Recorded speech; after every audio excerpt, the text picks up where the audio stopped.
Hello everyone. तो लो जी आ गया खेसारी लाल यादव जी और रानी एक्ट्रेस का एक बहुत ही बेहतरीन बोलबम सॉन्ग का फुल टीजर को रिलीज कर दिया गया है और फुल वीडियो सॉन्ग का रिलीज डेट भी आ चुका है।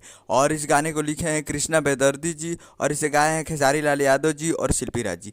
और इसमें म्यूजिक है कृष्णा बेदर्दी जी का ही केशव स्टूडियो पटना से, जो कि आपको स्क्रीन के ऊपर दिखाई दे रहा है। जिस सॉन्ग का टाइटल रखा गया 2 नंबर लोटा और फुल टीजर रिलीज हो चुका है। और बहुत ही बेहतरीन टीजर है और कुछ अलग कृष्णा बेदर्दी जी बोलबम में किए हैं और बहुत ही ज़बरदस्त आपको दिखेगा। ये बोलबम सॉन्ग अलग होगा क्योंकि कॉमेडियन सॉन्ग है कुछ बोलबम सॉन्ग। तो आप टीजर को देखेंगे तो आपको मालूम चल जाएगा। फुल टीजर रिलीज हो चुका है 5 अगस्त को सुबह 6 बजे। फुल टीजर रिलीज हो चुका है और full video song release in on 6 अगस्त को सुबह 6:30 AM पे फुल वीडियो सॉन्ग रिलीज किया जाएगा। यानी कल सुबह में तैयार रहिएगा वीडियो सॉन्ग के लिए। कल सुबह 6:30 पे फुल वीडियो सॉन्ग को रिलीज़ किया जाएगा और फुल टीजर रिलीज हो चुका है। तो जाइए और जाकर आप देख सकते हैं सूजे music world present Bhojpuri YouTube channel पे फुल टीजर रिलीज हो चुका है। तो जाइए और जाकर देखिए और प्यार दिए, काफ़ी बेहतरीन टीजर है।